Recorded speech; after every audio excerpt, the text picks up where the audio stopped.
Vale, ¿veis bien mi pantalla? Se ve. Sí, sí, ¿Se ve sí. bien? Vale, Sí. pues vamos a ponerlo en modo presentación.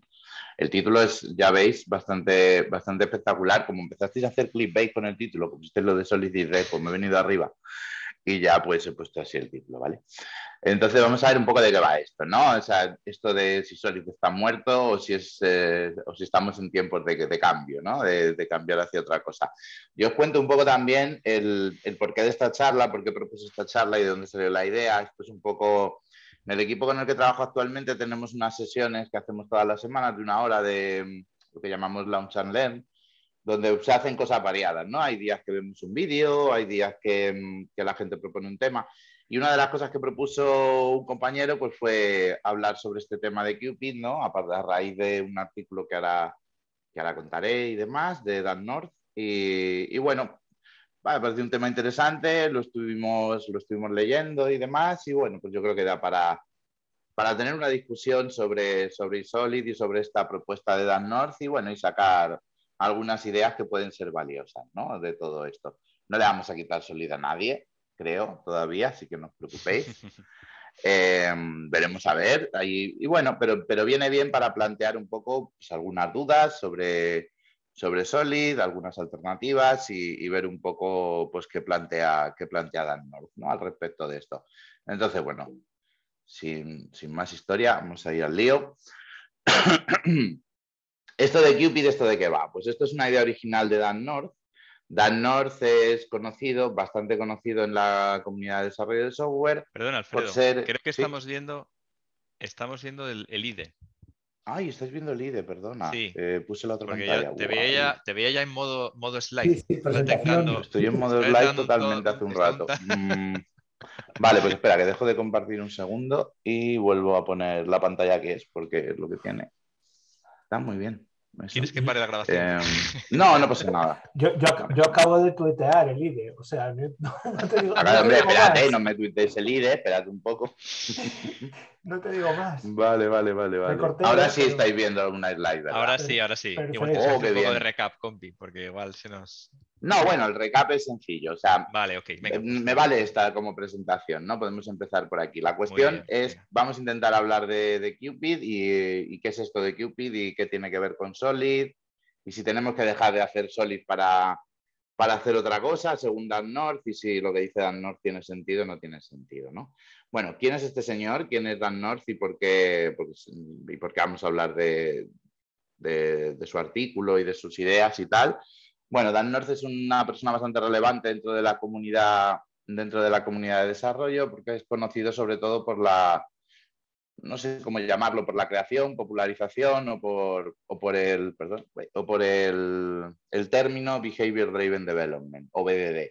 Que eso seguro que es algo que suena a todo el mundo, ¿no? Bueno, pues Dan North es la persona que está detrás, digamos, de todo ese tinglado de BDD.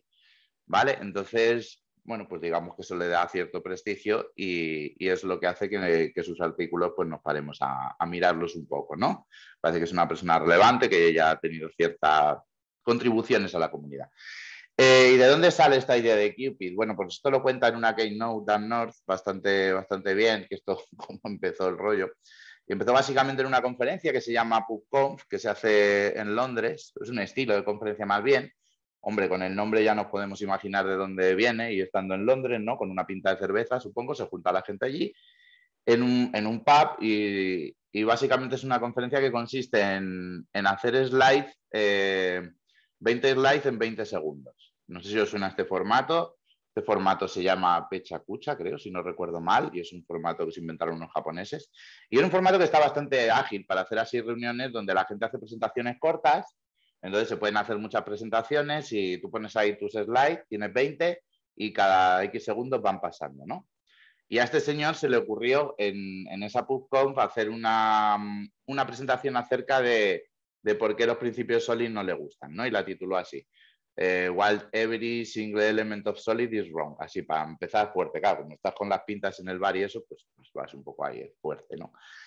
Y básicamente a raíz de esta charla, pues es de donde surgió todo este tema. Esta charla tuvo bastante repercusión, porque bueno, probablemente Dan no pensaba que lo fuera a tener, pero la tuvo. y recibió muchísimas críticas, ¿no? Recibió algunas críticas, bueno, y alguna más la recibiré hoy, ya veréis. Y a raíz de todas esas críticas que recibió Dan North y demás, a partir de eso, ¿no? Hubo mucha gente que, bueno, pues como que no estaba muy convencido con esta crítica a los principios Solid y tal. Entonces, claro, una charla de slide de 20 segundos tampoco da tiempo para hacer una crítica muy profunda, muy razonada sobre algunas cosas, y entonces pues a partir de ahí escribí un artículo donde intentaba explicar un poco más cuál era su posición respecto a Solid, y luego pues la gente le decía, bueno, pero no vale solo con criticar, está muy bien criticar, está muy bien señalar problemas, pero bueno, ¿y qué tienes a cambio, no? O sea, ¿qué nos ofreces a cambio? Y ahí fue donde surgió la idea y esto, de inventarse otro acrónimo, básicamente. Su respuesta fue, si no te gustan estos principios, tengo otros, ya sabéis, parafraseando a Groucho Marx, que siempre mola. Y básicamente, ¿de qué va esto? Pues es otro conjunto de principios que son esos que veis ahí: composable, unilife, predictable, idiomatic and domain driven. Que bueno, pues cada uno tiene su historia y que a él pues le motivan más que Solid. Y bueno, y ahora durante la charla vamos a profundizar bastante en por qué es todo esto, ¿no? Y esto es un poco la historia de dónde surgió esto, ¿no? Una charla casual en un pub, en un slide de 20 segundos, y a partir de ahí pues empezó a escribir unos artículos, a ver un poco de discusión, y bueno, y llegó a una serie de conclusiones y a todos estos principios. Críticas a Solid. Vamos a empezar un poco, vamos a enfocar esto así. Vamos primero a intentar entender qué es lo que a Dan North no le gustaba de Solid, y bueno, intentar ver si esas cosas que dice sobre Solid nos parecen razonables o no, tienen sustento o no. Yo ya os digo, ya iremos viéndolo, ¿no? Algunas creo que sí, que son muy justificadas las críticas, y otras creo que no, que son malos entendidos, pero eso es bajo mi opinión, ¿no? Y bueno, yo os intentaré exponeros claramente lo que decía Dan North, y cuando sea mi opinión lo intentaré dejar claro para que vosotros también, bueno, pues toméis vuestras propias conclusiones, ¿no? Sin mucho filtro de lo que dijo Dan North. Por eso algunas frases las he copiado textuales y demás, porque no quiero hacer un hombre de paja, ¿no? No quiero transformar la idea de lo que él dijo para luego inventarme yo una crítica, que es lo que hace el Consoli. Entonces voy a intentar no hacer eso y voy a intentar exponer sus argumentos claros, ¿no? La primera crítica que tiene a Solid, antes de entrar principio a principio, bueno, para empezar, esto se basa en los 5 principios fundamentales de Solid. Solid tiene 5 principios fundamentales, los que encajan con el acrónimo, y luego otro montón más de ellos que tienen que ver con las dependencias entre paquetes y demás, pero de esos no vamos a hablar. Esos quedan fuera de toda la crítica de Dan North, que se enfocó en estos 5, ¿vale? La primera crítica de Dan North es sobre una crítica general sobre la consideración de Solid, o considerar Solid como un principio. Principio es una palabra muy fuerte que en general en ciencia y en otras comunidades está reservada a una serie de elementos fundamentales, ¿no? Sobre los que luego se apoyan otras cosas, ¿no? De los principios. Y los principios tienen que cumplir una serie de características para ser principios, como que tienen que ser de aplicación, que tienen que ser de aplicación en todos los casos, que tienen que ser claros, que tienen que estar, digamos, que no pueden ser interpretables. Una serie de cosas que Solid claramente no cumple desde ningún punto de vista. Si queréis podemos discutir más de eso luego, si queréis hacemos un poco de debate y tal, pero bueno, Solid está bien, como a mí me parece que tiene valor individualmente cada uno de estos, y sigo llamándole principios por costumbre. Cada uno de estos principios Solid tiene valor, como es una argumentación y tiene sentido lo que propone, son buenas prácticas quizás, que tienen bastante sentido en algunos casos, pero desde luego lo que no son principios, porque no son de aplicación general en el desarrollo de software, y luego os pondré algunos ejemplos de eso. Y esto además, que sean principios, lo que critica Dan North es que puede dar lugar o ha dado lugar a interpretaciones extremistas de estos principios, sobre todo en desarrolladores con poca experiencia, ¿no? Que nos lleva a oír frases como las que os pongo ahí abajo, como este proyecto es sólido o no, ¿no? Interpretaciones muy extremistas, muy de blancos y negros, muy de esto es sólido, no es sólido, esto viola un principio, esto no viola un principio, ¿no? O sea, puedes estar en el lado del sólido o en el lado del no sólido, y eso no tiene ningún sentido, porque los principios Solid son muy abstractos y no se puede determinar si algo es sólido o no es sólido. De hecho, no tiene ningún sentido ni siquiera intentar hacer el esfuerzo. O sea, tú puedes pensar en esos principios como heurísticas que te ayuden a mejorar tu código, pero no puedes pensar como en esos principios como valores absolutos que determinan si tu código es sólido o no es sólido. Y bueno, y eso pues ya te pone, ¿no? Pone tu código, digamos, que en un nivel superior. Eso no tiene ningún sentido. Solid es un conjunto de heurísticas que están guay, que tienen un sustento teórico serio en algunos casos y que nos dan consejos que son muy buenos en algunos contextos y en otros no tanto, y hay que interpretarlos. No es algo, en mi opinión, que debiéramos llamar principio. Creo que en este caso la crítica de Dan North está bastante acertada, ¿no? Pero esto ya es opinión personal, ¿no? Y bueno, todo esto tiene estas implicaciones, que se exagere, que la gente se vuelva muy extremista y que se oigan cosas como esto clase hace muchas cosas, esto viola single responsibility. Bueno, no es tan sencillo, ¿no? Iremos viendo ejemplos de esto.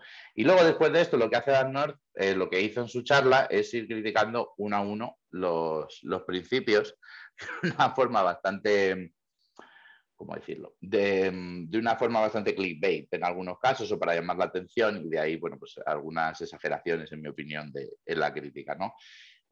Vamos a ir por los 5 principios y vamos a ver qué dice Dan North o qué no le gusta de cada uno de estos principios, entendiendo primero que la crítica general tiene que ver con la categorización de estas reglas como principios, que es algo excesivo, y luego vamos a ver qué es ya lo que no le gusta concretamente de cada uno, ¿no? El principio de single responsibility, sobre este principio básicamente él lo renombra como el principio pointlessly vague, que traduciéndolo pues sería algo así como, bueno, el principio tan vago que no tiene sentido, ¿no? O sea, es un principio según él. Es tan vaga la definición que no tiene sentido. Él se pregunta que qué es una responsabilidad simple. En el caso de un ETL, ¿no? Bueno, pues, sí serían 3 responsabilidades, eso sería una. Cómo podemos predecir lo que va a cambiar para saber qué debe ir junto y qué no, y bueno, y estas cosas hacen que él no le convenza este principio. Nosotros sobre este principio hemos hablado mucho y de hecho en el podcast tenemos un capítulo referente a este principio, y yo creo que aquí esta crítica de Dan North parte de no haberse leído bien el principio, no terminar de entenderlo o no querer entenderlo, ¿no? Una cosa un poco, una mezcla de cosas, me da la sensación. Y básicamente su alternativa es escribir código simple. El código simple usando la heurística de que quepa en mi cabeza. Bueno, pues, criticar un principio vago y luego proponer esto como alternativa, en mi opinión, es bastante espectacular, ¿no? O sea, criticas un principio que es vago y luego propones como heurística que quepa en tu cabeza. Entendiendo eso de que quepa en tu cabeza, no sé muy bien qué será, porque hay gente, yo tengo la cabeza bastante grande, a lo mejor a mí me caben más cosas, no tengo muy claro, ¿no? De hecho, esto, si queréis racionalizarlo, hay un libro genial que se llama Developer's Brain, luego os puedo poner el enlace, donde se hace un estudio bastante curioso por una señora de una universidad holandesa, que básicamente viene a decir que explica un poco cómo es el funcionamiento de la cabeza de un desarrollador y la memoria cercana, la memoria lejana, la memoria de trabajo, ¿no? Y es un estudio que está basado en estudios psicológicos. Dice que más o menos las personas pueden manejar entre 7 y 9 conceptos a la vez en la cabeza y no más, ¿no? Por lo menos si hubiera hecho esto, tendría algún sentido de decir, bueno, mira, pues hay unos estudios que reflejan que tener más de 7 conceptos en la cabeza es muy complicado, entonces los métodos no deberían tener una complejidad ciclomática que vaya más allá de 7 o 9. No sé, quizás si lo hubiera planteado así sería un poco más realista, pero decir la heurística de lo que quepa en mi cabeza me parece un poco, bueno, es un poco una burlilla, ¿no? O sea, también hay que pensar que esto lo hizo en un pub ahí raro, ¿eh? No le demos más importancia, luego lo desarrolla un poco mejor. Entonces, sinceramente, ¿qué consejo le darías a un desarrollador que está empezando? ¿Qué es mejor decirle? ¿Escribe código que solo tenga una responsabilidad? ¿Escribe código que quepa en tu cabeza? ¿Cuál de los dos? Pues probablemente ninguno, ¿no? Porque son igual de vagos. No nos sirve para nada. Lo que hay que decirle es que se lea bien el principio de SRP.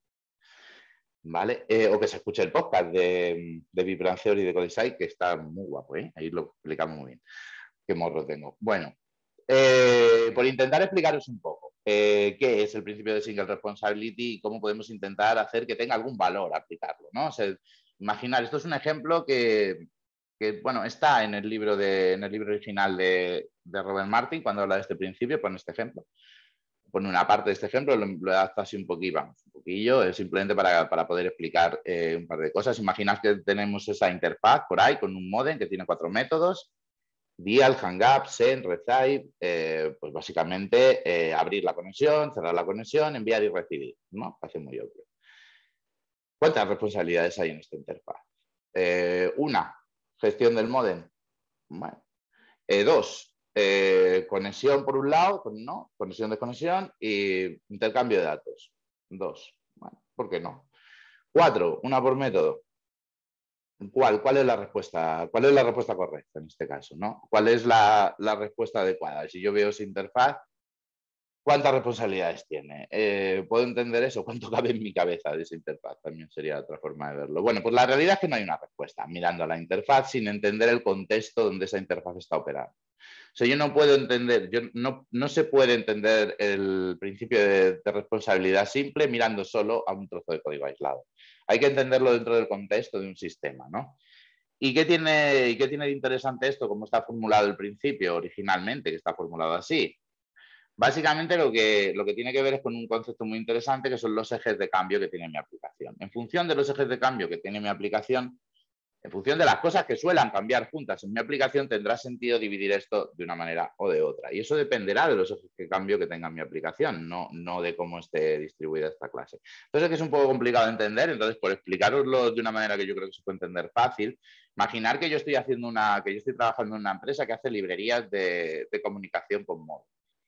Entonces resulta que hay una familia de modems que todas se conectan igual y se cierra igual la conexión, pero luego van cambiando el protocolo de cómo se envían y se reciben datos. Y yo tengo que hablar con 70 modems distintos y la manera de conectarme y desconectarme a lo mejor cambia para un grupo de esos modems porque son todos de una marca determinada. La manera de recibir, a lo mejor el protocolo pues no cambia tanto. Cambian de formas distintas porque realmente esto tiene mucho valor dentro de mi aplicación y voy a tener, y hay muchos cambios relativos pues a estas cosas por separado, ¿no? O sea, pues a lo mejor ha cambiado el protocolo de conexión y desconexión y solo tengo que cambiar eso, no tengo que cambiar lo otro. Y esto puede ocurrir y puede tener estos vectores de cambio en mi aplicación. O a lo mejor estoy haciendo una aplicación donde no gestiono modem y simplemente hablo como un modem, como una funcionalidad muy lateral de mi aplicación para mandar una alerta por ahí de vez en cuando. En ese escenario, donde no voy a tener ningún vector de cambio de, pues ahora solo tengo que cambiar la conexión y luego ha cambiado, yo qué sé, tal modelo, ahora resulta que en esta versión cambia cómo se conecta, pero en la otra no. No tengo este tipo de cosas, simplemente me conecto a un modem y me da un poco igual, desde cómo funciona, y cuando cambia, cambiará todo junto. O sea, cuando cambie cómo me comunico con el modem, cambiará todo de un golpe. Cuando me cambiarán el protocolo y ya está, solo manejo ese modem. Entonces, en ese sentido, a lo mejor tiene sentido que esté todo junto. Y en el otro caso, a lo mejor tiene sentido separarlo en 2 o incluso en 4. Y eso será una cuestión que tenga que ver con el contexto donde esté operando este código. Y no solo con cómo veo el código, ¿no? De primeras. Entendiendo esto, se le puede dar valor a este principio. Si no, es un principio que yo coincido con Dan North, el que es muy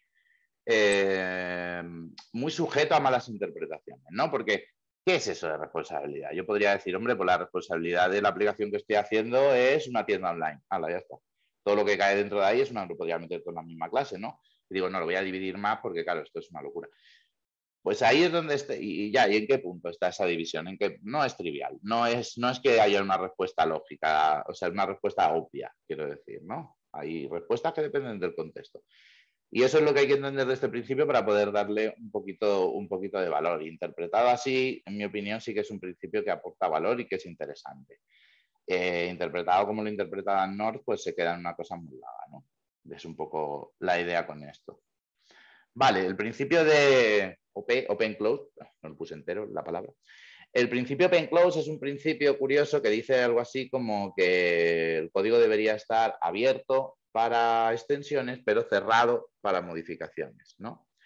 Y aquí lo que dice Dan North básicamente es que cuando las cosas cambian, lo que hay que hacer es cambiar el código.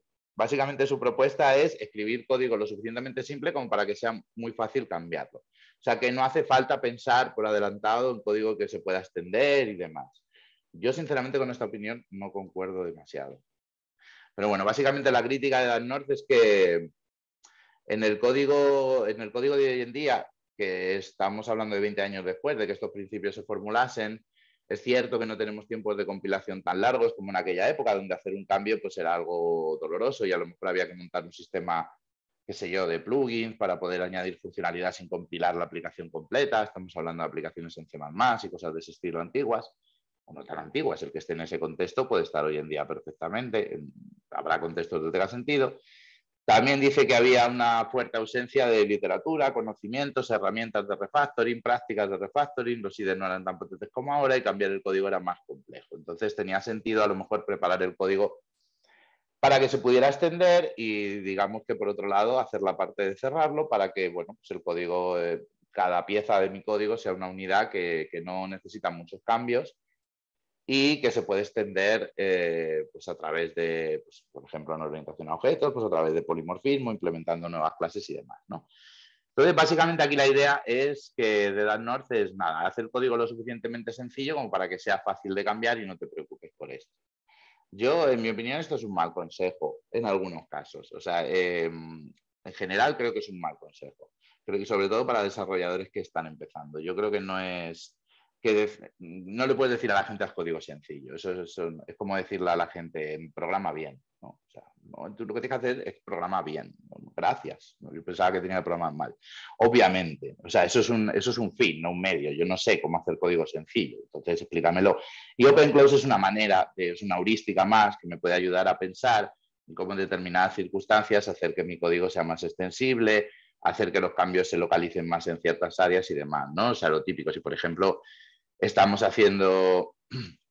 No sé si habéis hecho alguna vez la cata de la Gilded Rose. Si no, mirad, podéis hacer otra sesión algún día en el grupo, que esa siempre está muy divertida, donde tienes un conjunto de productos, vamos a decir, y esos productos pues envejecen y tienen un precio y no sé qué rollos, y van evolucionando con el tiempo. Entonces tienes un conjunto de productos y cada producto envejece de una manera determinada y demás. En ese caso, y te piden un requisito que es añadir un producto nuevo y está todo el código ahí en el mismo sitio, hecho un desastre. Y la cata consiste en refactorizar eso. Pues es una cata que pensando en el principio OpenClose se refactoriza bien, o puede ser una buena línea de pensamiento, pensar en cómo haces ese código extensible para que se puedan añadir nuevos productos. Y esa línea de pensamiento, tener esa heurística, te puede ayudar a encontrar una manera de hacer ese código más simple, ¿no? Por eso a mí sí me parece que es un principio que aporta bastante valor y no estoy nada de acuerdo con la crítica que le hace Dan North en este caso. En otros casos sí estoy de acuerdo, no estoy simplemente de acuerdo con él, pero en este caso es bastante. Vale, el principio no, este tampoco. El principio de Liskov. El principio de Liskov es el principio bueno, el nombre entero es el principio de sustitución de Liskov, ¿vale? Este casi que sería el único de todos que se podría denominar principio, porque sí que tiene un contexto de aplicación bien definido y sí que es aplicable de manera casi general, ¿no? Es casi el único que me parece que merezca el nombre de principio de los 5, ¿no? Bueno, básicamente aquí lo que dice North es una crítica que yo creo que está un poco, no la termino de entender por qué lo critica desde ese punto de vista, porque básicamente dice que el Liskov es un principio que está enfocado o que nos lleva un poco a quedarnos siempre pensando en relaciones de tipo es un o tiene un, o sea, es decir, en herencia de implementación, ¿no? En quedarnos en relaciones de herencia. Sabéis que bueno, si no lo sabéis, la orientación a objetos ha ido evolucionando mucho desde que se planteó originalmente y antes se hablaba mucho de herencia y demás. Todo el mundo le han contado el ejemplo ese de los animales, a que sí, cuando estabais haciendo un curso, pues mira, esto iría de aquí, el día que implementemos un zoológico lo vamos a ver hacer a la primera de todo. Bueno, y luego pues ha habido sobre eso muchas revisiones y hoy en día se habla más de composición que de herencia y de otras alternativas, incluso implementación de interfaces, duck typing, si hablamos de lenguajes dinámicos. Entonces realmente, pues sí, es verdad que está superado el tema de la herencia de implementación y que la perspectiva cuando el principio este se formuló, pues estaban pensando en herencia de implementación, no estaban pensando ni en duck typing ni estaban pensando en implementación de interfaces, pero es directamente extrapolable, o sea, no hay ningún problema, ¿no? O sea, bueno, las palabras concretas de Dan North cuando critica esto es que dice, esto tiende a evocar un lenguaje basado en herencia de clases y bueno, que esto se corresponde un poco con cómo se diseñaban las cosas en 1980 bueno, y en el 90 también, aquí está exagerando un poco. Y lo que dice el principio es un principio muy sencillo. Dice, derived classes must be substitutable, habéis visto qué nivel de inglés tengo, sustituible por sus clases base. Vale, ¿qué significa esto? Esto significa que si yo tengo dos implementaciones de algo, ¿no? Imaginaros, el perro y el gato, pues si yo cambio el perro por el gato desde el código cliente que usa eso como un animal, como una abstracción, y le digo que emita un sonido, pues uno ladrará y otro no sé qué, pero los dos tendrán la misma semántica. ¿Vale? Eso ahora lo vemos con un ejemplo más claro. Eso es aplicable a herencia de implementación, es aplicable a implementación de interfaces y es aplicable a duck typing. Entonces, no es cierto que este principio... sí es cierto que está formulado en esos términos, pero yo creo que no, que es un poco injusto decir que el principio no tiene sentido porque, bueno, lo podemos modernizar un poco y decir que vale para cualquier relación de sustitución, que es lo que yo creo que, bueno, que es como creo que tiene sentido, ¿no? Hoy en día este principio. Entonces, básicamente, pensar en el siguiente código. No voy a poner mucho código en esta charla, intento no poner demasiado, pero algún ejemplillo sí que va a caer. Es súper sencillo ver ese código, ¿no? O sea, imaginaros que yo tengo por ahí un trozo de código que no sabe muy bien qué hace primero, pero luego me voy a un repositorio, a un sitio, un almacén donde están guardados mis usuarios, será una base de datos, será un fichero, será un sabe Dios. Y eso tiene un método findById y le pido, tengo el ID del usuario y le pido que me devuelva el objeto usuario, ¿no? Seguro que en vuestra vida habéis visto código como este cientos de veces. Vale. Bueno, solo a la vista de ese código, ¿me podéis decir si user repository es una clase derivada? ¿Es una implementación de la interfaz? ¿O estamos en un lenguaje dinámico usando duck typing? Si no sabéis lo que es duck typing es, que a lo mejor si digo algún término que no conocéis o cualquier cosa, paradme, que no hay ningún problema. Duck typing es el término que se suele usar cuando se habla de lenguajes dinámicos, tipo Python, Ruby, lenguajes bueno, que no tienen un compilador que resuelva este tipo de cosas y la resolución es dinámica. Entonces, simplemente si algo tiene el método, si algo ladra, entonces es un perro. Y si algo hace quack, entonces es un pato. De ahí viene el duck typing. Y básicamente es si el objeto es capaz de responder a determinados mensajes, pues ya está, ¿no? Está implementando esa interfaz de manera implícita. No es necesario hacer explícita eso diciendo heredo de esta clase o implemento esta interfaz, sino simplemente me define un objeto que tiene los mismos métodos y ya está, ¿no? Eso es duck typing, es una cosa muy sencilla. Entonces, realmente mirando ese código no podríamos saber cuál de esas tres cosas es, sin más contexto. Podría ser un código en Java, podría ser, bueno, en Java a lo mejor no tiene punto y coma, pero podría estar en Kotlin. Podría ser un código Ruby de alguien que no se sabe que en Ruby se ponen guiones bajos, podría ser un código en Python, por poder, no pone self, pero a lo mejor. Podría ser un código en casi cualquier lenguaje, ¿no? Y podría ser una clase derivada, no tengo ninguna información en ese código de si es una clase derivada, es una implementación de la interfaz o es duck typing. No tengo información sobre eso. Pero, sin embargo, el principio del Liskov aplica en este código, ¿no? ¿Y por qué es interesante el principio del Liskov aquí? Porque viendo ese código, a pesar de que yo implemente una determinada interfaz o me copie el método y se llame igual y reciba los mismos parámetros, lo que dice Liskov es que para que algo sea sustituible tiene que tener la misma semántica, no solo la misma sintaxis. O sea, se tiene que comportar igual. ¿Eso qué significa? Imaginar, ahí no lo podemos saber, que este método, ¿qué está haciendo? Está devolviendo, imaginar que el usuario no existe. ¿Qué hace? Devuelve un null, bueno, estamos modernos con programación funcional, bueno, que ahora es moderno, en los 70 también, y ahora. Devuelve un optional, qué sé yo, lanza una excepción, no lo sé, a vista de ese código no lo puedo saber, ¿no? Lo que sí que debería saber para que cumpla Liskov es que todas las implementaciones posibles de repositorio, todas las clases que sean capaces de responder al método findById que reciba un userID, deberían de hacer lo mismo. Porque si una implementación devuelve un null, la otra lanza una excepción, ¿qué se supone que tengo que hacer yo en mi código cliente? ¿No? Yo tengo que saber, eso es lo que dice Liskov, que si quiero sustituir una clase por otra usando polimorfismo, pues esas clases tienen que tener la misma semántica, se tienen que comportar igual, ¿no? Porque si no, pues eso, imaginaros que yo estoy controlando que eso devuelve un null y luego digo, ay, pues si null hago no sé qué, y resulta que hay otro señor que lo implementa y lo implementa lanzando una excepción, entonces todo mi código se rompe, ¿no? Por eso es interesante el Liskov. Y por eso es interesante no solo cuando estamos hablando de herencia de clases, sino cuando estamos hablando de cualquier tipo de sustitución, y más concretamente en orientación a objetos, es interesante siempre que hablamos de cualquier tipo de sustitución polimórfica o derivada del uso de polimorfismo. Entonces, sinceramente, pues aquí igual la crítica se cae un poco por su propio peso porque no sé, yo hace que no hago herencia de clase 10 años y por ahí, no sé, es raro que utilice la herencia de implementación, pero Liskop me sigue pareciendo un principio útil para mi trabajo, así que no lo descartéis todavía, que es bastante útil. Interface Segregation, que es el cuarto. En este sí que coincido con algunas de las cosas que dice Dan North. Aquí sí que podríamos estar más de acuerdo.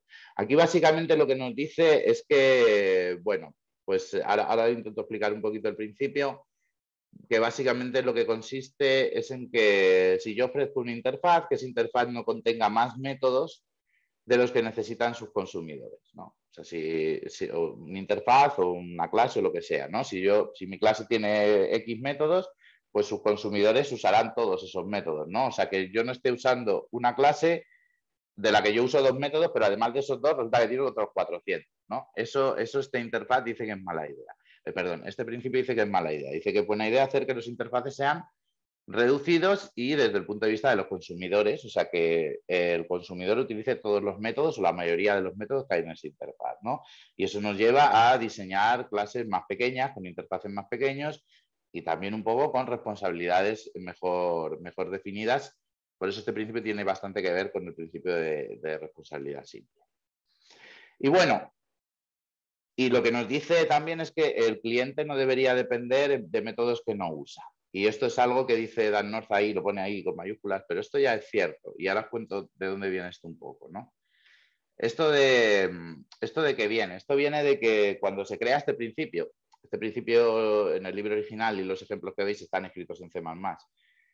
Claro, si tú en C++ cambias una clase, independientemente de que a lo mejor cambias un método que luego no está usando otra clase determinada y tal, pero da igual, tú tienes que recompilar el proyecto completo, se tiene que volver a linkar y eso, pues en aquella época llevaba mucho tiempo. Hoy en día esto realmente con muchas tecnologías no es necesario.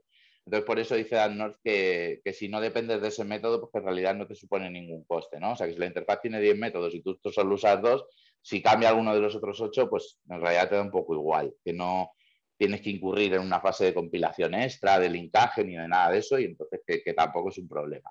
Y en ese aspecto yo creo que tienes razón. Es un principio que desde ese punto de vista se ha quedado un poco outdated y eso, pues bueno, hombre, si estás justo en ese contexto sí que te aplica, pero si estás programando en Java, en Python o en cosas así, pues probablemente eso no tenga mucho sentido. Y luego, por ver de dónde se origina este principio o de dónde sale esta idea básicamente viene de una idea que tuvo Robert Martin cuando estaba haciendo un refactor. Se encontró con un objeto así enorme que tenía un montón de métodos, seguro que esto no lo habéis visto nunca. ¿Y qué hizo para dividirlo? Pues lo que hizo para dividirlo fue que fue buscando quién usaba ese objeto e intentó agrupar ese objeto en trocitos en función del uso, ¿no? Decía, a ver, si esta clase de aquí tira de estos 3 métodos, esta de estos otros 4, esta de otros 4.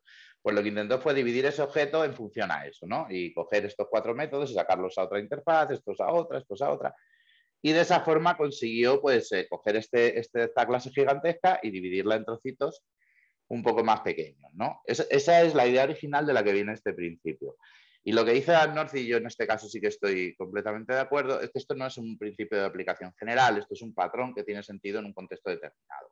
Si yo tengo esa clase enorme que quiero dividir y tal, pues esto puede ser un buen patrón para dividir esa clase, pero no aplica como una estrategia general de desarrollo de software que tenga que seguir en todos los casos, o en mi opinión no aplica, porque si no entraríamos en bastantes problemas, ¿no? En algunos casos. O sea, cuando yo estoy haciendo, digamos, código dentro de un dominio determinado, sí que puedo más o menos controlar que el consumidor, si yo tengo control tanto del consumidor como del servidor de ese servicio, pensando en clases, ¿no? Por ejemplo, sí que tiene sentido que yo intente definir las cosas de manera que los consumidores y digamos que no, o sea, que los productores no ofrezcan muchos métodos que los consumidores no necesitan o que haya ahí, eso podría entenderse como que hay baja cohesión y bueno, podría tener sentido.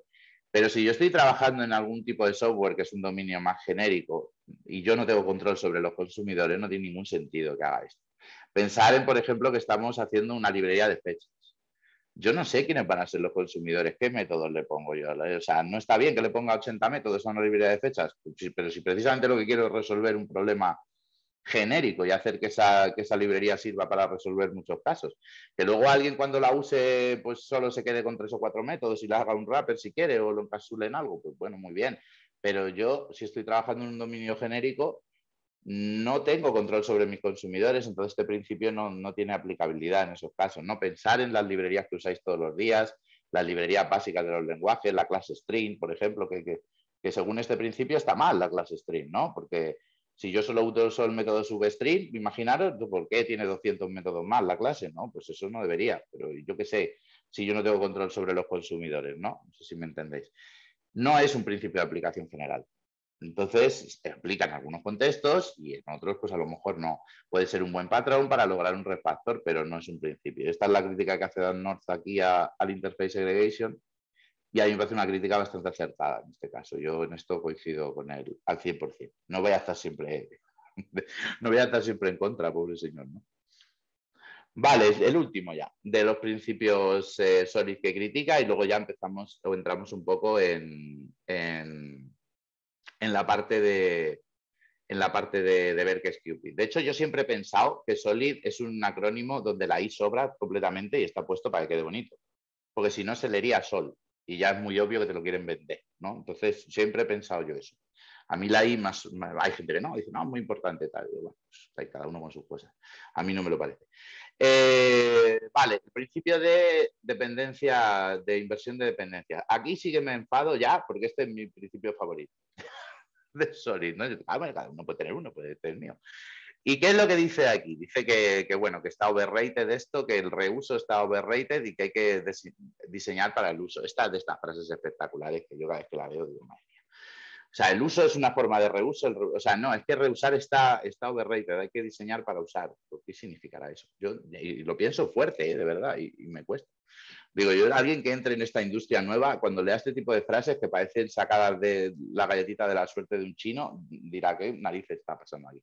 Bueno, reuse overrated de Sim for You. Vale, gracias. Y luego al final la crítica que hace un poco más seria esto, aparte de poner ahí una frase molonga, es que, bueno, que muchas veces esto nos lleva a usar demasiado o a depender demasiado de framework de inyección de dependencia y a intentar hacer que todos sean dependencias. Y aquí, de nuevo, pues yo lo siento, pero no he entendido el principio de Dan North. O a lo mejor no lo he entendido yo, pero uno de los dos no lo hemos entendido. No lo hemos entendido igual, entonces pues yo voy a pensar que tengo yo razón, ¿no? El beneficio de la duda de momento.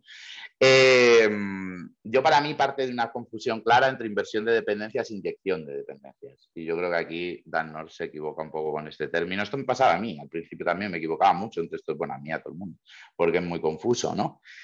Entonces, lo que él dice, y eso es textual, lo que copia, dice que, bueno, que suscribirse a la idea de que todas las dependencias deberían ser invertidas o inyectadas, en realidad, pero bueno, todo el tiempo, pues entonces podemos acabar con cosas como J2EE, OSGI o Spring o no sé qué, o cualquier otro tipo de framework declarativo donde donde la inyección de dependencias sea una parte del framework, ¿no? Seguro que todos conocéis algún framework de este estilo, porque prácticamente todas las tecnologías, incluso en JavaScript, en algunos entornos se ven este tipo de framework de inyección de dependencias. Yo personalmente no me gustan nada, yo no suelo usar framework de inyección de dependencias, pero sin embargo el principio de inversión de dependencias me parece un principio fundamental en el desarrollo de software. Lo que dice este principio, que es un poco confuso y complejo de entender, os lo voy a intentar explicar, o al menos como yo lo entiendo, es que, bueno, es esta descripción que tenéis ahí, high level modules will not depend on low level modules, both all depends on abstractions, ¿vale? Y bueno, que las abstracciones no deberían depender de los detalles, sino al revés, que los detalles deben depender de las abstracciones. Esto mola, esto te lo lees así, no entiende nadie. Tú te lo lees así rápido de corrido a la primera y te quedas pensando, ¿seré yo que no me entero? No, no se entera nadie a la primera. Hay que pensarlo un rato y verlo con algún ejemplo. Básicamente lo que significa, o lo que viene este principio, o sea, por intentar, bueno, voy a explicar estas dos cosas, pero lo que significa es que tenemos que intentar en algunos casos variar el orden de la dependencia, o sea, o invertir el orden de la dependencia para que el código menos importante o el código más transversal dependa del código de negocio, por decirlo así, y no al revés, ¿no? Y esto ahora lo vemos con un par de ejemplos o con un dibujillo. Por entender un poco todo esto que dice, la inversión, porque habla de inversión este principio porque antes, como se entendía el desarrollo, cuando se empezó a hablar de arquitectura y demás, cuando se hablaba de arquitectura por capas, siempre se hablaba de que el módulo superior dependía del inferior y así en ese orden, ¿no? Y este principio viene a cambiar esa forma de trabajo y ahora os explico por qué. Bueno, un high level module, consideramos que un high level module es aquel que contiene decisiones importantes que tiene que ver acerca de las decisiones que tiene que ver con las políticas, con el negocio, vamos, con las decisiones de negocio que hace mi aplicación y no tanto con los detalles puros de infraestructura, como puede ser por la interfaz de usuario, la base de datos, si yo qué sé, si hago uso HTTP para algo, lo que sea, esos son detalles técnicos de implementación independientes del negocio, ¿no? Entonces vamos a entender como high level módulos aquellos que tienen que ver con el negocio y low level módulos los que tienen que ver más con detalles técnicos, ¿no? Entonces, esta sería la interpretación inicial de cómo hacer una arquitectura separada por capas, y esto es lo de Ladybug de toda la vida, ¿no? Donde simplemente las dependencias son hacia abajo. Entonces, lo que propone este mecanismo es darle un poquito la vuelta, aunque se vea un poco complicado. Esto yo sé que es difícil de explicar, pero voy a intentar explicarlo así para que lo entendáis rápido. Básicamente, si os fijáis en la de arriba, lo que hace la de arriba es que la Policy Layer ofrece una interfaz que luego implementa la de abajo y así sucesivamente. De esta manera, ¿qué ocurre? Que, si os fijáis, el orden de estas flechitas, es sobre todo esta de aquí, que es lo importante, está invertida. O sea, es el mecanismo el que depende del policy y es el utility el que depende del mecanismo. ¿Esto, por ejemplo, para qué sirve? Pues esto es, si habéis oído hablar alguna vez de arquitectura hexagonal o de Clean Architecture, básicamente este principio es la base de arquitectura hexagonal o de Clean Architecture o de todas estas cosas. Esto es lo que hace que mi código de negocio sea independiente del código de infraestructura. Y básicamente esto es lo que dice el principio de inversión de dependencias. No dice en ningún caso que todas las dependencias que tengan mi clase se tengan que invertir. Eso no lo pone en ningún sitio. Si están al mismo nivel de abstracción, si forman parte del negocio, no tengo por qué invertirlas. Esto es como... Y vale, y yo sí que coincido con Dan Norton que esto se ha malinterpretado muchas veces y ves bases de código, sobre todo en el mundo Java y esto que se tiende mucho a hacer estas cosas, con Spring y todo es un anotado y todo eso es algo que se inyecta en vez de hacer new dentro, que podrías perfectamente en muchos casos y eliminar esa complejidad tan grande que hay a veces en cómo se inyectan dependencias, pero eso es una mala interpretación de mi opinión del principio y eso, y confundir la inversión de dependencias con la inyección de dependencias, que son cosas diferentes, ¿no? Se podría decir que el mecanismo de inyección de dependencias es un mecanismo necesario para poder hacer inversión de dependencias, pero no es necesario usar un framework que haga inyección de dependencia, lo puedes hacer a mano y en vez de llamarlo inyección de dependencia lo llamas pasar parámetros al constructor, que es lo mismo, ¿no?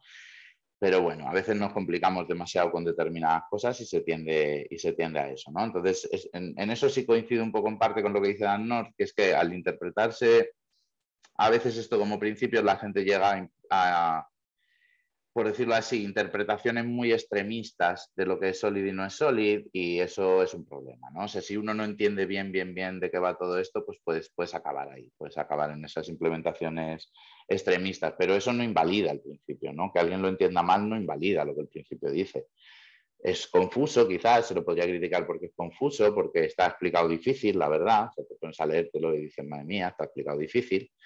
Y bueno, y eso lleva a que mucha gente pues lo malinterprete y luego pasen estas cosas, pero el principio en sí, cuando lo entiendes, yo creo que tiene todo el sentido del mundo. Entonces, en este caso no estoy muy de acuerdo con la crítica que hace. Así que de 5 me quedo con de 5 hay uno que sí que estoy de acuerdo con Dan, ¿no? De los otros 4 no tenemos la misma opinión, ¿no?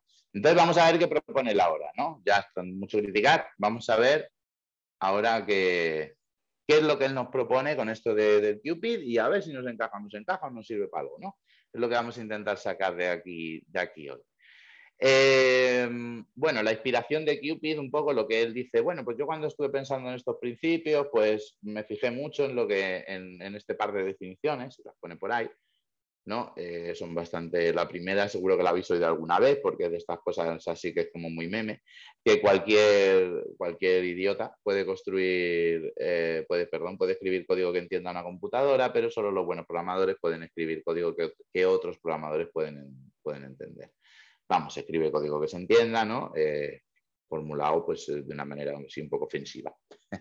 A mí una frase que siempre me ha gustado mucho, es muy antigua y es claro de Martin Fowler, que este señor sí que escribe muy bien. Y luego hay otro concepto que a mí personalmente me gusta bastante, que es el concepto de que es bueno, que es una especie de metáfora de este señor, de Richard P. Gabriel, que habla de la habitabilidad del código. Que la habitabilidad, o lo que él entiende por habitabilidad, perdón, es una característica que nos sirve para que la gente se pueda sentir confortable dentro del código y confiado en que lo que está, en que puede hacer un cambio, confiado en que, bueno, es que se sienta cómodo, que se sienta a gusto, que se sienta como en casa. Eso es esta metáfora. Es una metáfora que a mí me sirve y a veces me gusta, y Antonio lo sabe, que esta metáfora lo hemos usado alguna vez en los cursos de TED y tal, y es una metáfora que yo creo que es útil para explicar algunas cosas. Obviamente es una metáfora, ¿no? Y no hay que irse demasiado lejos, ¿no? Pero bueno, yo creo que es una metáfora que no está mal. Y él dice que estas son un poco las cosas que a él le gustan. A mí lo que me pasa con este hombre a veces, con Dan North, que coincido en casi todo lo que dice, pero no en cómo lo quiere, no en cómo lo quiere plasmar luego a veces, no sé. Coincido en sus principios básicos, pero en cómo lo empaqueta todo para venderlo, creo que no estoy muy de acuerdo. Y luego él dice una cosa, ¿no? Que se inventa él, que dice, bueno, pues pensando en todo esto, dice, a mí me gustaría pensar en las propiedades que debería tener un software para que sea, como dice él, joyful software, ¿no? Que traducido al español sería algo así como software disfrutable o con el que se disfruta trabajando, ¿no? Podríamos entenderlo así. Bueno, entonces él dice, bueno, podríamos articular qué hace de una base de código que sea disfrutable trabajar con ella y ofrecer un camino, ¿no? Para conseguir incrementar el disfrute cuando trabajamos con esa base de código. Es otra metáfora, ¿no? Al fin y al cabo, la metáfora de disfrute y tal. Y a mí personalmente tengo que decir que esta metáfora de joyful no me gusta demasiado, porque el disfrute es una cosa tremendamente subjetiva, en mi opinión. Esto ya ponerse filosófico, pero pone arriba, filosofía. Para mí, el disfrute es algo tremendamente subjetivo. Y hay gente que disfruta refactorizando un legacy que tira para atrás. Y eso a mí me pasa, a mí me gusta. Y hay veces que, o sea, no sé, y puedo encontrar el disfrute de muchas formas diferentes, ¿no? Y no necesariamente, o sea, no sé, me parece que esto como hilo conductor me parece un poco peculiar. Pero bueno, entiendo que hay gente que se puede identificar con esta metáfora y que le guste y me parece estupendo también. Son metáforas, al fin y al cabo, si te ayuda, pues está bien, ¿no? De lo que habla, y con esto sí que coincido plenamente y me gusta cómo lo expresa, aunque luego no lo cumple, pero la idea sí está bien, que es hablar de propiedades en lugar de principios, ¿no? Y él dice, bueno, una propiedad es una condición deseable en el código, es como un centro alrededor del que gravita mi código. Puedo estar más lejos o más cerca de esa propiedad, mi código puede tener más o menos de esto, pero no es un blanco y negro, ¿no? No en mi código es sólido, no en mi código implementa esto, no, es algo más como un objetivo deseable y más graduable, si queremos verlo así, ¿no? Es como que no es tan radical desde ese punto de vista y no se prestaría tanto, ¿no? A eso que os comentaba antes de tener, pues, digamos que interpretaciones quizás demasiado extremistas. Entonces, es un poco por donde va esto. Y según él, según Dan North, todas estas propiedades que se definen, pues deberían ser fáciles de articular, o sea, fáciles de explicar, fáciles de verificar, o sea, que sea fácil mirar un código y decir, pues más o menos sí que tiene estas propiedades, no un sí, un no, pero sí decir, pues sí, yo creo que más o menos, si hiciéramos esto lo cumpliría un poco más, si hiciéramos esto un poco menos, pero bueno, que sea fácil, ¿no? Fáciles de adoptar, porque es sencillo, ¿no? Que la gente lo entienda, y luego hay una ya que se le va un poco de las manos, dice, de propiedades humanas, porque él dice que lo plantea desde el punto de vista no del código, sino de la relación de las personas con el código. Bueno, eso es lo que él dice. A mí me cuesta un poco entender por dónde va algunas veces, pero eso es lo que dice, ¿no? O sea, que sus propiedades tienen que ver con el impacto que genera en las personas trabajar con el código de ese tipo. Bueno, eso es un poco lo que dice. Y que luego sea algo, él lo llama layers, la traducción hacia el castellano puede ser en capas, y básicamente es que sean principios muy fáciles de coger para alguien que está empezando, pero que luego tengan capas de profundidad y que tú puedas seguir avanzando, ¿no? Es como, yo lo veo como si lo planteara como, yo qué sé, como un videojuego, ¿no? Que tú puedes empezar y divertirte sin tener mucha idea y luego vas aprendiendo cosas más complicadas y todavía te diviertes más y te metes por ahí online, ¿no? A jugar con la gente, ¿no? Y vas aprendiendo y cada vez más y no tienes fondo. Bueno, eso sería un poco la idea esta, ¿no? De que sea layer. Pues, discutible discutible también, pero que luego con los principios que presenta esto sea cierto, pero es un poco su idea. A mí, yo con esto estoy totalmente de acuerdo, o bueno, menos quizá con lo de que sean humanos y cuando se pone así a divagar con eso, que no entiendo muy bien por dónde va. El resto me cuadra mucho y creo que tiene mucho sentido y de hecho para mí Solid encajaría más con un conjunto de propiedades o con un conjunto de cosas deseables en distintos grados que con un conjunto de principios, ¿no? Entonces creo que por ahí sí vamos bien. Y bueno, vamos a entrar uno por uno a ver qué dice. Tampoco dice mucho, porque hay 2 párrafos para explicar cada uno y de momento dice que va poco a poco a desarrollarlo más, pues lo irá desarrollando, pero de momento vamos a ver qué es lo que dice. El principio composable tiene toda la pinta que será de componer cosas. Aquí dice que lo divide como en 3 partes, ¿no? Small Surface Area, básicamente lo que dice es que el código debería tener un API chiquitito y opinionado, que no sea muy complicado de entender. Y bueno, básicamente que sea muy sencillo a coger ese código y usarlo. Básicamente interface segregation, ¿no? Es lo que dice en este principio. Bueno. Intention revealing. A mí esto me gusta esta idea personalmente, pero bueno, es un poco difícil de expresar como propiedad, como principio. Lo que dice es que el código debe revelar sus intenciones. O sea, el código debería ser fácil de entender y fácil de descubrir. A mí que el código sea intention revealing no me parece un principio de desarrollo ni una propiedad de desarrollo. Una propiedad del código quizás sí, pero más que eso, necesitaría saber cómo puedo llegar a escribir código que es intention revealing, ¿no? O sea, que sea intention revealing el código está muy bien. Yo leo el código y digo, ay, pues qué bien se entiende.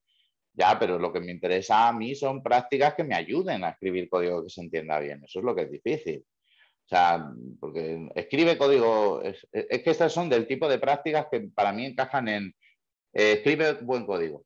Esa es mi recomendación, es que escribas buen código. Hombre, ya lo sé, pero ayúdame un poco más, ¿no? Por eso está bien como concepto, pero me parece un poco complicado de plantearlo como una regla a tener en cuenta. Y luego habla de minimal dependencies, que tiene mucho que ver con que para que un código sea fácil de incorporar a tu proyecto, no te venga con muchas dependencias, ¿no? Esto yo creo que aquí sí que estoy un poco, estos principios me parece interesante, ¿no? Por lo menos tenerlo en cuenta. Aquí de lo que habla un poco, no sé, todos los que hayáis trabajado en Java o en JavaScript, con NPM o con Yarn o con estas historias, bueno, casi cualquier lenguaje que tenga un sistema de paquetería, ¿no? De estos de que te bajas una dependencia y parece que estás bajando internet entero cada vez que añades un fichero a tu proyecto, ¿no?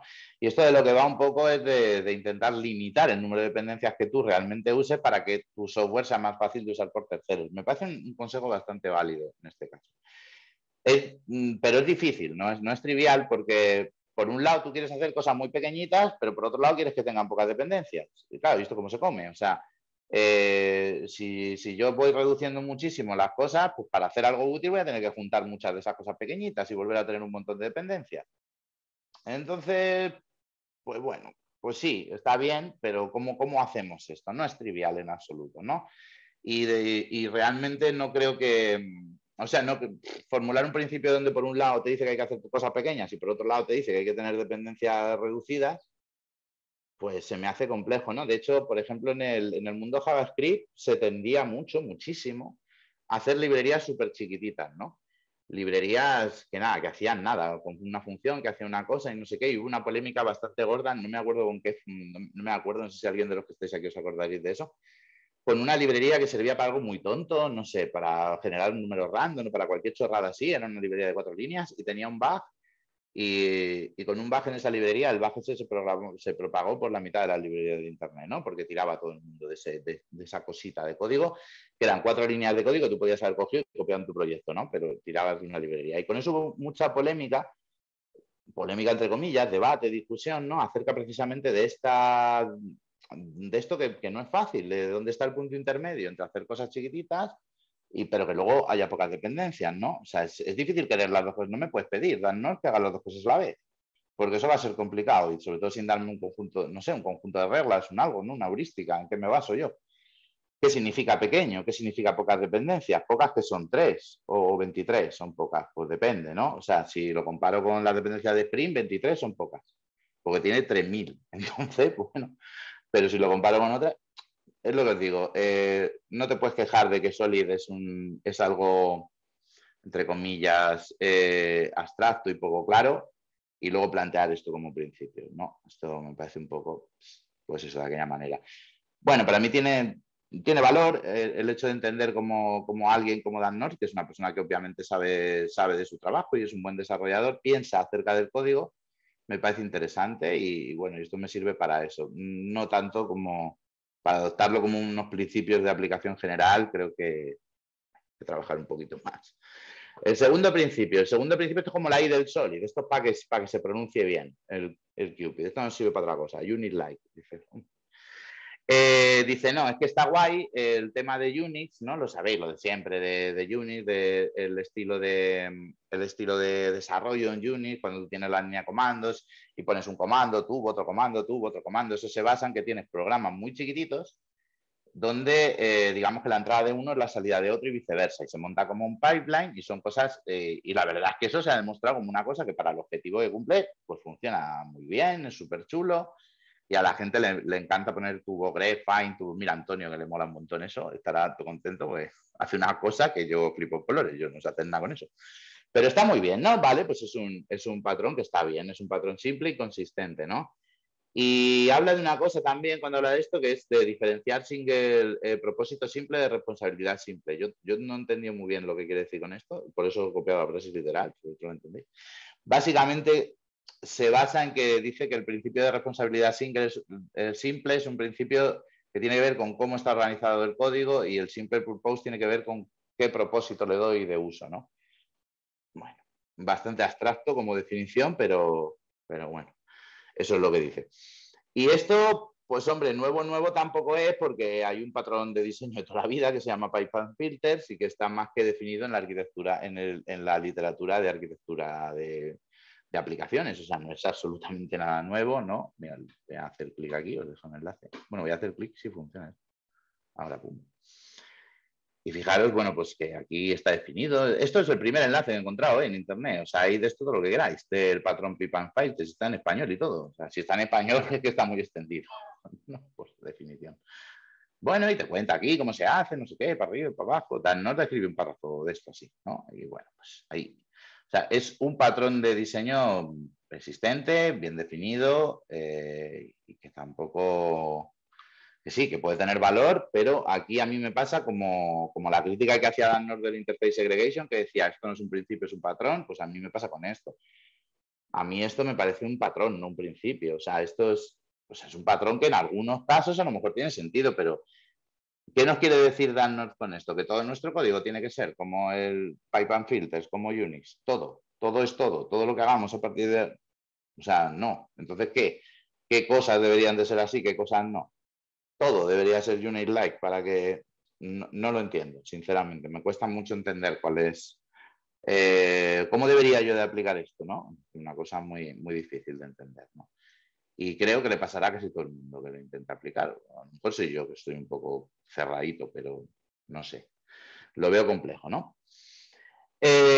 Otro principio, la P, este es predictable. En predictable lo que dice es que se comporte como uno espera. Bueno, esto básicamente es, digamos que reformular el principio de diseño simple de Ken Beck, de que lo primero que debería ocurrir en el código es que el código pase todos los tests y funcione como uno espera. Bueno, sí, por supuesto, esta es una buena idea. Claro, si lo dice Ken Beck, ¿cómo no va a ser buena idea?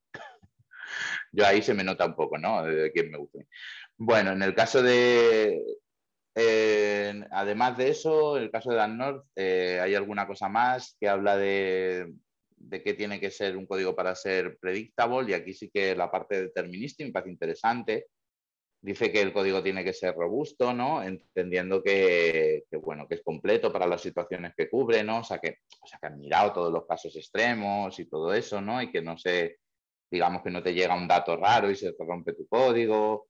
No, eso es un poco la idea. Reliability, pues tiene que ver con que se comporte siempre igual, siempre devuelva los mismos resultados, que no sea un código que unas veces funcione de una manera, otras veces de otra, porque contenga algo no determinista, ¿no? Y no esté bien planteado. Y el resilience es un poco que tu código más o menos esté preparado para enfrentarse a situaciones nuevas o cosas que puedan pasar un poco ya fuera de tu control incluso, ¿no? O sea, mi código está preparado para que si se cae la red entera funcione, tal, no sé qué. Entonces, bueno, me parecen propiedades muy interesantes para el código y aquí sí que creo que hay algo de valor en las cosas que menciona, ¿no? Y luego, por otro lado, habla de observable o de observability. Y bueno, y en observability pues menciona cosas como que el código sea instrumentable, que tengamos telemetría, monitorización, alerting. Bueno, esto me parece muy interesante, la verdad.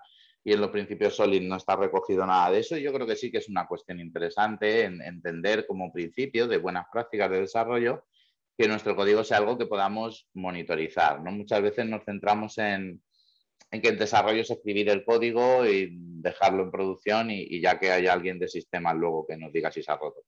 Y yo creo que esto sí que es interesante pensar en que por diseño nuestro código sea un código que esté preparado para decirnos cosas, ¿no? O sea, que cuando esté funcionando entendamos cómo está funcionando, pues de manera que si hay un bug podamos atender a qué está pasando, que tenga alertas, que podamos entre, yo que sé, imaginar, ahora se pone un sistema más lento y que de alguna manera pueda entrar a ver qué está pasando, qué está sucediendo por ahí. Bueno, todo esto me parece que es bastante interesante y aquí sí que veo mucho valor en esta propuesta de Dan North. Esto sí, sí me gusta, aunque personalmente creo que la observabilidad podría ser un principio independiente. No sé por qué lo pone dentro de Predictable. No me parece que sea lo mismo, pero bueno, puedo entenderlo. Supongo que porque la O no le cabía en ningún sitio, pero eso es mi opinión personal. No sé por qué lo ha puesto aquí, pero vamos, yo creo que sí que tiene bastante valor, ¿no? Estas cosas que comenta aquí Dan North. Vale, el otro principio que plantea, la I ya estamos acabando, es idiomatic. Este es muy sencillo, este es el más sencillo de todos, no tiene mucho que entender. Básicamente lo que dice, bueno, que cada uno tiene su propio estilo de código, ¿no? Pues eso, donde ponemos espacios, un tabulador, la indentación, todo este tipo de cosas, las convenciones de naming y tal. Y bueno, el de lo que habla es un poco de usar o de ser idiomático, ¿no? De usar algunos idiomas, por decirlo así, que estén definidos y que sean compartidos y que no tengamos que tener, digamos que, o sea, o que sea más complejo leer código simplemente porque no sigue con esos idiomas o con esas prácticas que nosotros estamos esperando que contengan, ¿no? Bueno, esto tampoco es nada nuevo, obviamente.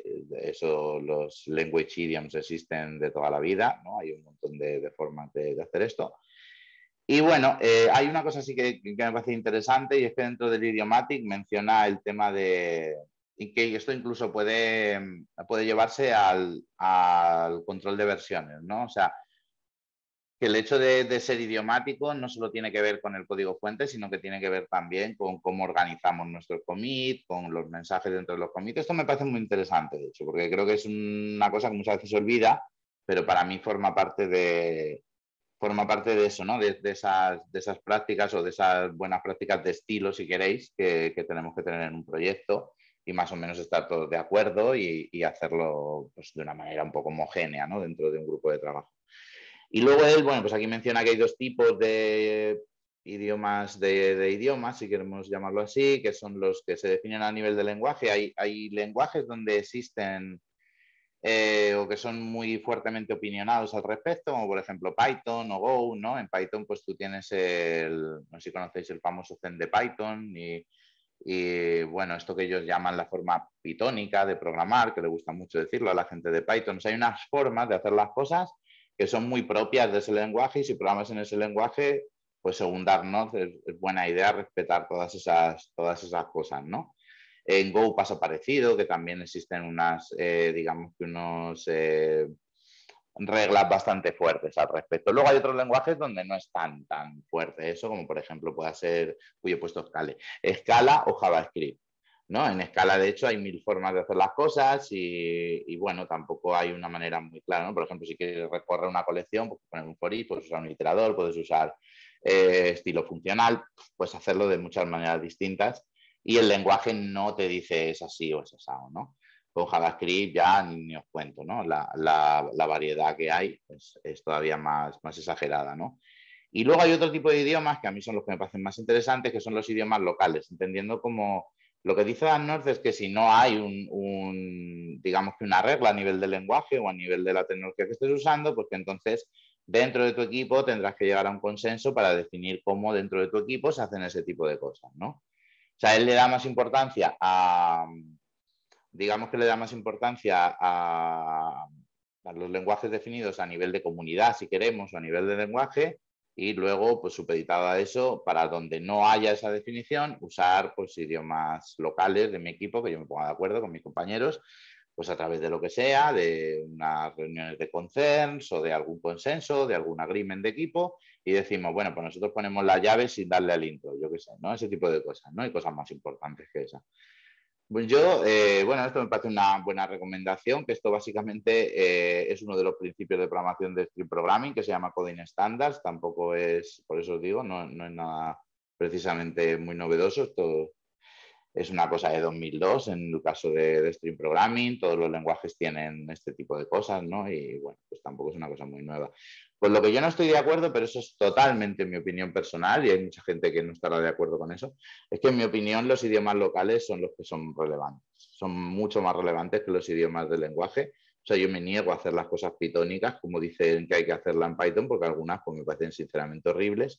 Y si dentro de un equipo nos ponemos de acuerdo y queremos hacer las cosas de otra manera, pues no creo que tengamos que cargar con eso de, no, como estamos programando en Python, hay que hacerlo como lo dice un señor que vive en Arizona. Pues yo no creo.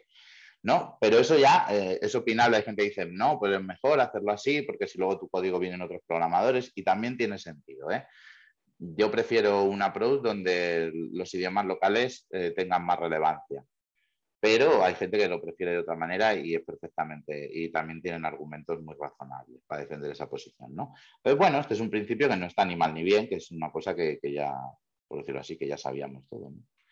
Y luego el que más me hace gracia, que es la D, que es Domain Driven, ¿no? Y básicamente lo divide en tres partes. Dice Domain Based Language, Domain Based Structure y Domain Based Boundaries. Básicamente el primero es que escribas código que refleje el dominio. Eso que es muy fácil de decir, es muy difícil de hacer, pero básicamente yo, vamos, estoy agri con esto al 200%, porque es una de las cosas que a mí más me gusta, que es el tema de Domain Driven Design. Es algo que llevo trabajando durante muchísimos años, que personalmente me gusta mucho el enfoque de Eric Evans, que es el autor de este libro, que os he puesto ahí debajo. Y es un enfoque que me parece muy buen enfoque para desarrollar software y estoy muy de acuerdo con ese enfoque, ¿no? Entonces, pues sí, con este principio de Dan North, obviamente, estaré de acuerdo al 100%. Luego dice, habla de Domain Based Structure, que esto básicamente es una cosa chula, ¿no? Que es que los proyectos reflejen la estructura que los proyectos reflejen la estructura del negocio, no la estructura técnica, ¿no? O sea, que preferir una estructura, un árbol de proyectos basado en el dominio y no basado en el framework. Esto, mira, si queréis, lo tenía por aquí, os pongo un ejemplo y así muy chorra de un par de proyectos, ¿no? Uno donde está hecho de una manera, otro donde está hecho de otra. Este sería, bueno, este es un ejemplo que usamos nosotros para los cursos que hacemos de DDD y demás en Codesai y básicamente en este ejemplo, si os fijáis a primer nivel, pues tenemos nombres que, bueno, aunque no sepáis mucho de qué va, esto es una casa de subastas, pues aquí pone casa de subastas, aquí este es un módulo de reputación y luego ya dentro de esto, pues sí que tendremos algunos paquetes que tienen que ver con, ¿no? Con cosas que podemos llamar elementos de framework o elementos de arquitectura, ¿no? Acciones, modelos, bla, bla, bla. Pero el elemento dominante, lo que tú te encuentras a primer nivel, tiene que ver con el negocio, no tiene que ver con el modelo. Si vamos a otro proyecto, Antonio te va a sonar este proyecto, ¿que sí? Si vamos al proyecto en Ruby on Rails, cualquiera, porque todos son iguales. Todos los proyectos en Ruby on Rails, porque el framework es así, cuando creas un proyecto te genera esa estructura, pues tendréis una estructura donde todo lo que veis a primer nivel tiene que ver con tecnologías, con detalles. O sea, este proyecto veis que tiene aquí pone admin, asset, controllers, helper, decorators, input, flanger, mongers, cosas así, ¿no? Cosas que tienen que ver con la arquitectura, con el framework, pues aquí van los controladores, aquí van las vistas, aquí van las carpetitas, no sé qué. Si yo no os digo que este proyecto es una página que para alquilar pisos por internet, pues no vais a enterar en la vida hasta que no naveguéis ahí a profundidad 7. O sea, no está el negocio reflejado en ningún sitio. Mañana abrimos un proyecto en Rails para una zapatería y te encuentras el mismo modelo, ¿no? Y esto es lo que dice Dan North, que estaría bien hacerlo al revés y vamos, con esto agría al 2000% yo en mi caso. Porque estas estructuras me parecen una cosa del infierno, ¿no? O sea, que todos los proyectos tengan una estructura así, pues no sé. O sea, lo que debería dominar la estructura del proyecto es el dominio, no el framework que use y los detalles casi de implementación de ese framework, ¿no? Y bueno, esto es algo que en la comunidad de Domain Driven Design y tal, pues es algo que es bastante conocido, ¿no? No es tampoco nada nuevo. Y luego habla de Domain Based Boundaries, que esto básicamente es un concepto que también está dentro de Domain Driven Design, que en Domain Driven Design se llaman Bounded Context. O sea, es decir, que un proyecto grande lo dividas en trocitos, básicamente. Y que cada trocito lo dividas, y que dividas esos trocitos en los que divides tu proyecto grande, los dividas en función de los distintos dominios o subdominios del problema y no en función de cosas técnicas de nuevo, ¿no? O sea, que no pongas un módulo, un paquete que se llame base de datos y otro paquete que se llame interfaz de usuario, ¿no? O que no te pongas, o sea, que cuando divides esos boundaries los dividas por negocio. Es un poco parecido a lo que se explicaba de los paquetes, pero llevado un poco más desde la arquitectura global de un sistema, ¿no? Yo qué sé, si tengo una página de lo que os decía, esto de la casa de subastas, pues tenemos la casa de subastas, luego a lo mejor tenemos un módulo de notificaciones, un módulo de reputación, un módulo de qué sé yo, pues lo separamos a esos niveles, ¿no? No lo separamos a nivel de, no, pues todos los controladores juntos, ya sean de reputación, no sé qué, todos en una carpeta, todos, ¿no? Esa es un poco la idea. Esto tiene también además mucho que ver con que luego si yo lo hago así, tengo cada dominio implementado en su propio módulo, pues luego es más fácil ir a sistemas donde puedo desplegar esas cosas incluso por separado y hacer que, pues esto, ¿no? Que está muy de moda también, de montar sistemas con microservicios y tal, aunque aquí hay para discutir largo y tendido. Y es otro día si queréis. De eso tenemos muchas charlas por ahí. Pero bueno, básicamente yo el principio este de Dan North, el último, la de él, lo resumo como leeros el libro Domain Driven Design y mirad lo que dice la comunidad de Domain Driven Design sobre este tema. Que, hombre, Dan North ha escrito 3 párrafos, pero digo yo que aquí hay ríos de tinta, ¿eh? Que esto, o sea, es uno de los temas más complejos y más profundos que hay dentro del desarrollo de software, en mi opinión. Hay mucho que leer de esto y es súper interesante, ¿no? Pero bueno, no sé, coger principios de otros y ponerlos para que te cuadre en las letras me parece un poco heavy. Y nada, mi conclusión sobre esto, ya habéis visto que no es muy tal, desde los que estáis preocupados porque se iba a quitar Solid, pues parece que no, ¿eh? No era mi opinión, no era mi idea, ¿no? Quitaroslo. Y lo que dice al final Dan North, dice, bueno, como... Además que es que lo dice claramente, tampoco se esconde mucho. Dice, como Cupid es un backacrónimo o un retroacrónimo, lleva al castellano, o sea, es decir, tú primero pones el nombre y luego vas buscando cosas que encajen. Pues tenía algunos candidatos más de principio, pero no los he puesto porque estos, because they feel fundational, o sea, porque más o menos estos me parecían fundacionales. Yo me quedo a cuadros con estas cosas. Y de ahí se pueden derivar los demás y no sé qué rollos, ¿no? Bueno, si los has elegido random para que cuadren con el nombre, de que de esos principios se derivan otros, eso habrá que verlo, ¿no? No sé, en su cabeza a lo mejor. Y luego dice pues que en artículos futuros explorará otra serie de principios y demás, ¿no? Bueno, esto es un poco el resumen de todo lo que ya veis, que no soy muy fan de lo que ha hecho Dan North, nada fan, de hecho. Me parece que con BDD hizo algo parecido, o sea, BDD adolece de estar horriblemente mal explicado y de haber generado más confusión que ayuda a la comunidad, en mi opinión. Y con esto pues pasa un poco igual, ¿no? Es un señor que yo respeto mucho y que creo y que coincido infinito con él en la forma de hacer las cosas, pero la forma de explicarlo y de intentar vender la moto me horroriza personalmente. Y bueno, básicamente las cosas que critica, en mi opinión, adolecen de muchos de los mismos problemas que presenta Solid. No son principios fáciles de comprender, ni son principios con unas propiedades fáciles de aplicar, como él dice, en absoluto, o al menos a mí no me lo parecen. Esa es mi opinión, por supuesto. O sea, a alguien a lo mejor le parezca maravilloso y podríamos discutirlo, pero yo no lo veo. No me parece, o sea, unit like, yo no sé qué quieres que haga, Dan North, unit like, ¿qué hago mañana con mi código orientado a objetos? ¿Qué hago? Lo divido todo en cosas que devuelven un string y que por la entrada viene un string y por la salida sale otro y las junto así como un pipe. Pues, ¿qué quieres que haga con mi código? De verdad que no lo entiendo. A lo mejor soy un poco cerrado, antiguo, ¿eh? Me parece difícil de aplicar determinadas cosas de las que dice, otras sí son interesantes, pero en ningún caso son nuevas, ¿no? O sea, todo lo que dice Dan North, no hay nada nuevo en todo lo que propone, cero, todo lo que propone son cosas que ya existen en la arquitectura de desarrollo de software y existen, no solo existen, sino que existen infinitamente más extensas y explicadas muchísimo mejor de lo que las explica Dan North en un blog. Entonces, en mi opinión, no añade nada nuevo, ninguno de los principios, y lo único que podríamos considerar que es una novedad, ¿no? Porque Solid, pensar que cuando se construyó le pasaba lo mismo. Solid, en principio, que ya existían y los juntaron todos, ¿no?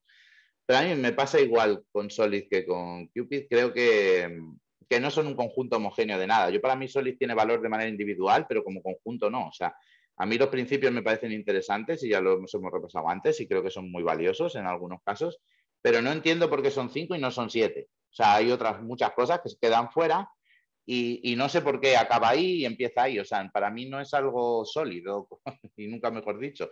No es cohesivo. O sea, no, son 5 principios cogidos al azar que quedaban bien en un acrónimo. Y con Qpid es exactamente lo mismo.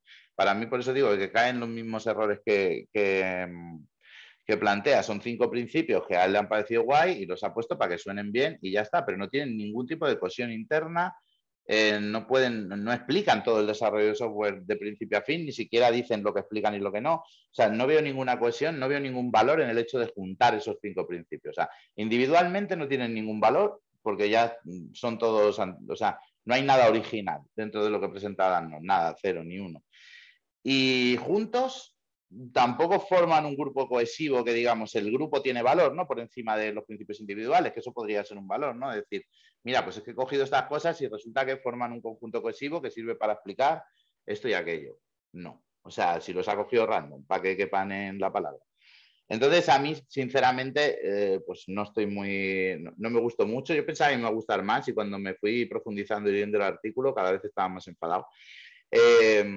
Y básicamente no me convence. Creo que desde luego esto de que hay gente por ahí, ¿no? Pues es que Solid no vale para nada, no estoy nada de acuerdo. Creo que los principios Solid están infinitamente mejor definidos, infinitamente más pensados y tienen un trabajo detrás en algunos casos bastante importante, como el principio del ISCOP o el principio de inversión de dependencias. Son mucho más claros y tienen un valor, en mi opinión, bastante más relevante que todas estas cosas de Dan North, ¿no? Entonces, para mí, el resumen de esto es que sí, me propone un conjunto de buenas prácticas que ninguna es original, que en conjunto no funcionan de forma cohesiva.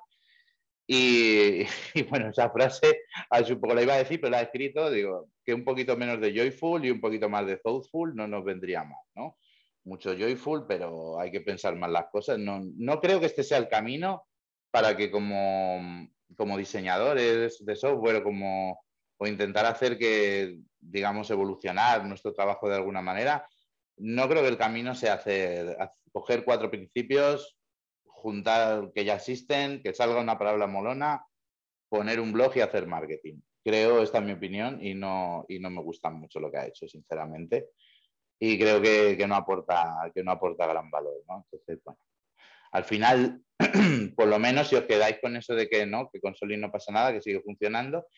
Y si lo vemos desde el lado positivo, sí que hay algunas cosillas de Qpid que nos podemos llevar, que pueden ser interesantes, como el hecho de darle relevancia a temas como la observabilidad, sí que me parece un aporte interesante. El hecho de darle relevancia al tema de Domain Driven Design me parece un aporte interesante, pero ya está. Eso es lo único que puedo rescatar un poco intentando pensar en positivo, ¿no? De todo esto, pues eso es rescatable y el resto, pues no perdáis mucho el tiempo leyendo sobre este tipo de cosas. Esa es mi opinión. Y nada, chicos, yo con esto yo creo que ya he terminado. Sí, no me queda más el live, por fin. No sé cuánto tarda. Ah, mira, más o menos 1 hora y pico. Y nada, eso es un poco todo. Si tenéis preguntas o queréis discutir lo que sea, pues aquí estamos.